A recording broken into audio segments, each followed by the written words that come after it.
ನಾನು ಏನೋ ಇಲ್ಲಿ ಅಂತ ಹೇಳಿ ಈ ಕಸದ ವಿಚಾರ ರೆಗ್ಯುಲೇಟ್ ಮಾಡ್ಬೇಕಂತ ಹೋದ್ರು ಅಯ್ಯೋ ನನಗೆ ನಮ್ಮ ಅಶೋಕಣ್ಣ ಹೇಳ್ತಾ ಇದ್ದ 10,000 ಕೋಟಿ ರೂಪಾಯಿ ಹೊಡಿತಾ ಇದ್ದಾರೆ ಅಂತ. ಇನ್ನ ಲಾರಿನೂ ಶುರು ಆಗಿಲ್ಲ, ಕೆಲಸನೂ ಶುರು ಆಗಿಲ್ಲ, ಏನಿಲ್ಲ.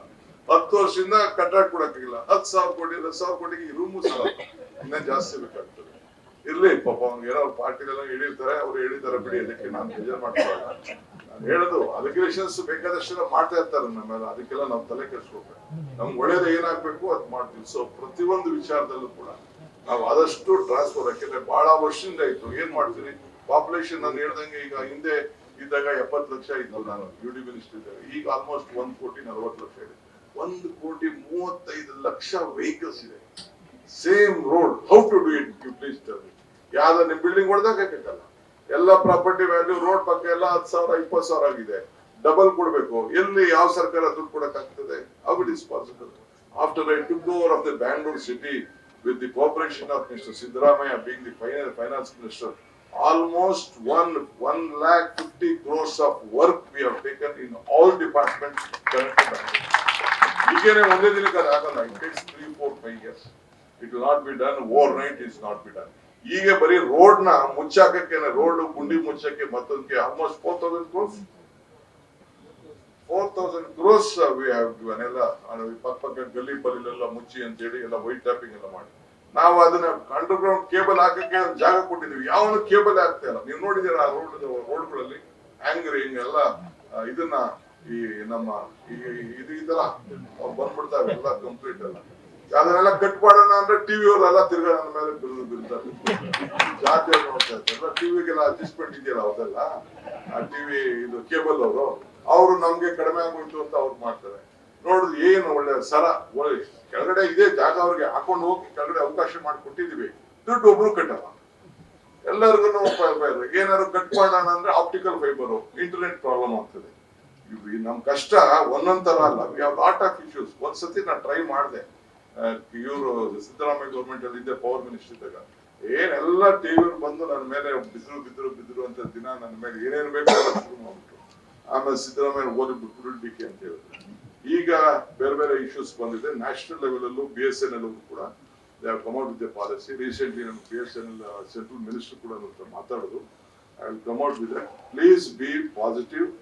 ಆಮೇಲೆ ಇಶ್ಯೂಸ್ ಅಂತೂ ಇದ್ದೇ ಇರ್ತದೆ. ಯಾವುದು ಒಂದೇ ದಿನ ನಿಮ್ಗೆ ಎನಿ ಸಂದರ್ಭ ಬಂದು ಇದ್ರಲ್ಲಿ ಏನಾದ್ರು ತಪ್ಪುಗಳಿತ್ತು ಅಂದ್ರೂ ಬೇಕಾದ್ರೆ will rectify it. There is nothing hard and fast rules. Government ಜನ ನೀವು ನಮ್ಗೆ ಅಧಿಕಾರ ಕೊಟ್ಟಿದ್ದೀರಿ, ಮಾಡಕ್ ಹೋಗೋಣ. ಬಟ್ ಆದಷ್ಟು ಮ್ಯಾಕ್ಸಿಮಮ್ ಮಾಡಕ್ ಹೋಗೋಣ. ಈ ರೀಡೆವಲಪ್ಮೆಂಟ್ ವಿಚಾರದಲ್ಲೂ ಕೂಡ ಇಶ್ಯೂಸ್ ಇದೆ. ಹಳೆ ಮನೆಗಳಿದೆ, ಕೆಲವು ಸರಿಯಾಗಿ ಸ್ಟ್ರಕ್ಚರ್ ಗಳನ್ನ ಕ್ರಿಯೇಟ್ ಮಾಡಿಲ್ಲ. ಬಿಡೋದು ಮಾಡೋದು, ತಿರ್ಗಾ ಡಬಲ್ ಇದನ್ನ ಮಾಡೋದು. ಕೆಲವೆಲ್ಲ ಅದರಲ್ಲಿ ಕಂಬಿ ಹಾಕೋದ್ರಲ್ಲಿ ದುಡ್ಡು ಉಳಿಸಕ್ ಹೊಂಟೋಯ್ತಾರೆ ಈ ಕಾಂಟ್ರಾಕ್ಟರ್ಗಳು ಎಲ್ಲ. ಯಾರಿಗೂ ಕೊಟ್ಬಿಟ್ಟಿರ್ತಾರೆ, ಯಾರೋ ದೊಡ್ಡ ನೋಡ್ಕೊಳಕ್ ಹೋಗಲ್ಲ. ಇಷ್ಟು ಸ್ಟ್ರಕ್ಚರ್ ಇಂಜಿನಿಯರ್ ಇರಲಿಲ್ಲ. ಕೆಲವರು major big developers are doing a good job. I don't tell no, ಇರುತ್ತೆಲ್ಲ ಮಾಡಿ. ಬಟ್ ಮೇಂಟೆನೆನ್ಸ್ ವಿಚಾರದಲ್ಲಿ ಅದನ್ನೆಲ್ಲ ಕೂಡ ಮುಂದಕ್ಕೆ ಮಾಡಿದ್ವಿ. ಇನ್ಕ್ಲೂಡಿಂಗ್ ಬಡವರಿಗೆ ಪ್ಲಾನ್ ತಗೊಳ್ಳೋರಿಗೆ 50-80 ವರೆಗೂ ಕೂಡ ಯಾರು ಬಂದು ಅಧಿಕಾರಿಗಳು ಬಂದು ಮನೆ ಬಾಗಿಲಿಗೆ ಬಂದು ನೀವೆಲ್ಲ ಲಂಚ ಕೊಡಬಾರ್ದು ಅನ್ನೋ ದೃಷ್ಟಿಯಿಂದ ನೀವೇ ಇಂಜಿನಿಯರ್ಸ್ ಇಟ್ಕೊಂಡು, ನೀವೇ ಆರ್ಕಿಟೆಕ್ಟ್ ಇಟ್ಕೊಂಡು, ನೀವೇ ಪ್ಲಾನ್ ತಗೊಂಡು, ನೀವೇ ಸರ್ಟಿಫಿಕೇಟ್ ಮಾಡ್ಕೊಂಡು, ನೀವೇ ಆಕ್ಯುಪೆನ್ಸಿ ಸರ್ಟಿಫಿಕೇಟ್ ಕೊಡುವಂಥದ್ದು ಕೂಡ ನಾವು ಮಾಡಿದ್ವಿ. 50-80 ವರೆಗೂ ಈ ಆರ್ಕಿಟೆಕ್ಟ್ಸ್ ಆಡಿಟರ್ಸ್ ಸಪ್ಲೈ ಇದು ಮಾಡ್ತಾರಲ್ಲ, ದೇ ವಿಲ್ ಪ್ರೆಸೆಂಟ್ ಚಾರ್ಟೆಡ್ ಇದು ಅಕೌಂಟೆಂಟ್ಸ್ ಏನೋ ಕೂಡ CAಗಳು. ಹಾಗೆ ನಾವು ಆಡಿಟರ್ಸ್ ಇದು ಆರ್ಕಿಟೆಕ್ಟ್ಸ್ ಕೂಡ ಮತ್ತು ಪ್ಯಾನಲ್ ಇಂಜಿನಿಯರ್ಸ್ ಕೂಡ ಮಾಡ್ತೀವಿ. ಈಗಾಗಲೇ ಸುಮಾರು 16,000 ಜನ ಆ ರೀತಿ ಪ್ಲಾನ್ಗಳು ಕೂಡ ತಗೊಂಡಿದ್ದಾರೆ. ಮುಂದಕ್ಕೆ ನಾನು ಬೆಂಗಳೂರಲ್ಲಿ ನಮ್ಮ PDA ಚೇರ್ಮನ್ ಹೇಳಿದ್ದೀನಿ, let us stop this small sites, let us go only high rise. Roads ಎಲ್ಲ ಸ್ವಲ್ಪ ಜಾಸ್ತಿ ಮಾಡೋಣ ನಾವು. ಮುಂದಕ್ಕೆ ಏನೇ ಬೆಂಗಳೂರಲ್ಲಿ ಏನೇ ಲೇಔಟ್ ಬಗ್ಗೆ ಯೋಚನೆ ಮಾಡಿದ್ರೆ will think on high rise, so that the roads will be a little bit bigger.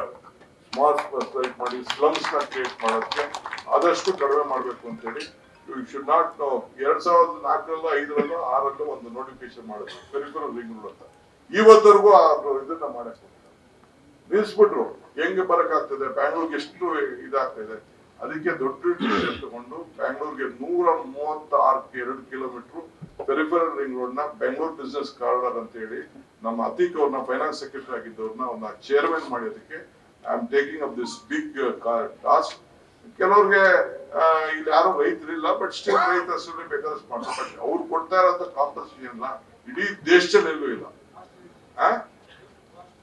It is costing about almost 26,000 crores for the 67 kilometers. ತಿರ್ಗಾ ಇನ್ನು ಇದಕ್ಕೆ ಏನೇನು ಮಾಡ್ತಾರೆ, 35% ಅವ್ರಿಗೆ ಕಮರ್ಷಿಯಲ್ ಕೊಡ್ತಾ ಇದ್ರಿ, ಇಲ್ಲ 40% ರೆಸಿಡೆನ್ಸ್ ಕೊಡ್ತಾರೆ. ಬಾಂಬೆ ಕೊಡ್ತಾ ಇರೋದು ಬರೀ 22%. ಬಾಂಬೆ ಬರೀ ಕೊಡ್ತಾ ಇರೋದು ಬರೀ 22,000% ಮಾತ್ರ. ನಾವು ಅವ್ರಿಗೆ 40 to 50% ವರೆಗೂ ನಾವು ಕೊಡ್ತಾ ಇದೀವಿ. ಇದನ್ನ 40% ವರೆಗೂ ನಾವು ಕೊಡ್ತಾ ಇದೀವಿ. ಸೊ ಇಷ್ಟೆಲ್ಲ ಇದೆ, ಬೇರೆ ಬೇರೆ ವಿಚಾರ ಇದೆ. ನಾನು ಬೇರೆ ಪ್ರೆಸ್ ಕಾನ್ಫರೆನ್ಸ್ ಇದೆ, ನಾನು ಇವತ್ತು ಕೆಲವು ವಿಚಾರ ಹೇಳ್ತೀನಿ.